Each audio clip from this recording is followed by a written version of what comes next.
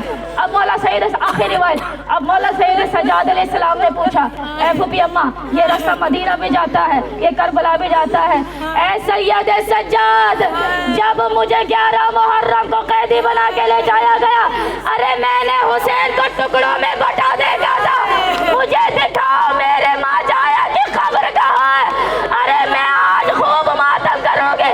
ارے حسین کا 20 ماہ ہو گیا, حسین کے بہن حسین کو ماتم کے لیے جا رہے. اب بی بی جیسے ہی تشریف لائے, اب دیکھا گیا ایک نابینا صحابی, یہ روایت پڑھنا بے حد ضروری ہے, چہلم کی روایت ہے, ایک نابینا صحابی موجود تھا, جابر ابن عبداللہ انصاری کہتے ہیں جس کو. اب انہوں نے, وہ پہلے زائرین امام حسین ہے, تیزی سے گزرو, اب انہوں نے نہر فرات پر غسل کیا. جب وہاں سے باہر نکلے اب اپنی نالینوں کو ہاتھوں میں اٹھائے جا رہے تھے. نابینا تھے, دکھتا تو تھا نہیں, غلام موجود تھے, غلام کہہ رہے تھے آقا نالینوں کو کیوں اٹھایا ہوا ہے. ارے تم کو کیا پتا زہرا کا پاک خون کس کس مقام پر گرا ہوا ہے, میں کیسے نالین پہن لوں. اب گرتے پڑتے آئے مولا حسین صاحب کی قبر پہ گر گئے. جب قبر پہ گرے تھے تو کہہ رہے تھے السلام علیکہ یا ابا عبداللہ. اب جواب سے سلام نہ آیا, اب سلام کیا جواب نہ آیا, پھر سلام کیا, جب 3 مرتبہ سلام کا جواب نہ آیا, نابینا تھے, دل میں بات لگی, قبر حسین پر گر گئے. اے میرے آقا میں نے جب آپ کو سلام کیا, جب آپ بچپنے کے عالم میں ہوتے تھے اپنے نانا کے ساتھ جاتے تھے, میں آپ کو سلام کرتا تھا, آپ مجھے جواب میں سلام دیتے تھے. اے حسین کیوں جواب نہیں دیتے. اب جواب سلام آیا, وعلیکم السلام. اے جابر جتنا جلدی ہو سکے ارے اس مقام سے دور ہٹو, میری بہن میرے ماتم کو آ رہی ہے.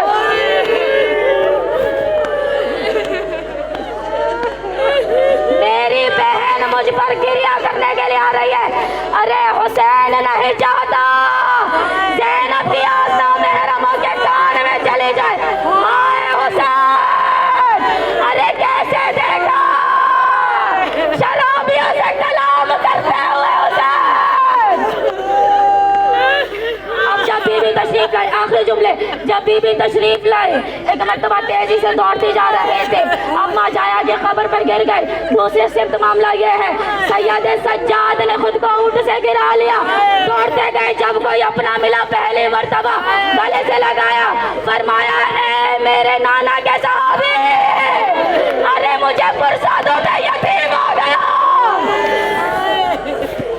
ارے مجھے پرسادوں میرے بابا کا قتل کر دیا, میرا گھر اجڑ گیا, ماتم کرو. بی بی زینب مولا حسین سرکار کے مزار پر گری ہوئی ہے, قبر پر گری ہوئی ہے, ماں ویلا ہو رہا ہے, ماتم ہو رہا ہے. آخری 2 بین پڑھوں پھر آپ سے اجازت چاہتی ہوں. کیا 2 بین کیے, ہاتھوں میں ننھی ننھی بالیاں موجود تھے. ماں جایا جس سکینہ کو ارے میرے حوالے کیا تھا, حاکم کا ظلم برداشت کرتے کرتے آپ کی سکینہ قید خانے میں مر گئے. ارے بھیا بہن کا پرسہ قبول کرو, ارے سکینہ کا ماتم کرو, ارے سکینہ زندان میں مر گئی. لعنت اللہ علی القوم الظالمین.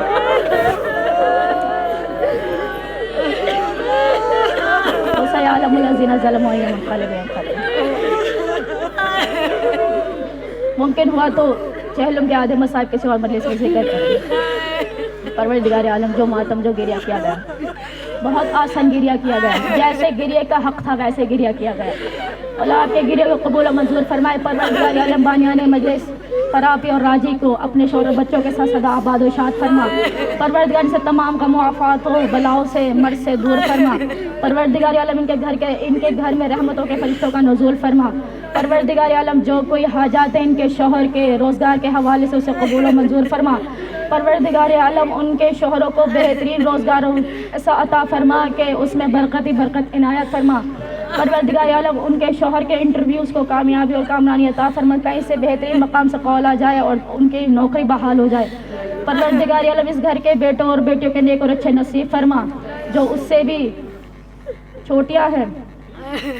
پروردگار علیزے، فاطمہ اور آمنہ اور کمیل کو پروردگار صحت کے ساتھ لمبی زندگی عطا فرما، ان سے ہر مرض کو دور فرما۔ ان بچوں کو اپنے والدین کے دل کا ٹھنڈک اور آنکھوں کی ٹھنڈک اور دل کا سکون بنا دے۔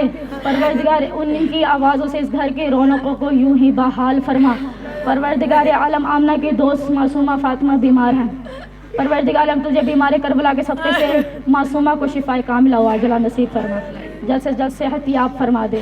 پروردگار اس گھر کی بچیوں کے نصیبوں کو کھول دے، دینی اور دنیاوی تعلیمات میں کامیابی اور کامرانی نصیب فرما۔ پروردگار عالم ہماری خالہ کو لمبی صحت کے ساتھ طول عمر عنایت فرما، ان سے تمام غموں کو مرض کو دور فرما دے۔ اے پروردگار عالم اس گریے کو بی بی زینب کے صدقے سے قبول کر کے ان کے گھر میں جو مسائل ہے اسے حل کر دے۔ پروردگار جو کوئی حاجات اپنے اولاد کے لیے رکھتی ہیں، اپنے خامن کے لیے رکھتی ہیں، اپنے ساس سسر کے لیے رکھتی ہیں، ان کی حاجات کو پورا کر کے ان پر احسان فرما دے۔ اے پروردگار اس گھر کے تمام مرحومین کی مغفرت فرما اور بلند درجات فرما۔ اے پروردگار ہمارا تمام جتنا خانوادہ اس وقت موجود ہے ان سب کے بال بچوں کے حفاظت فرما دے۔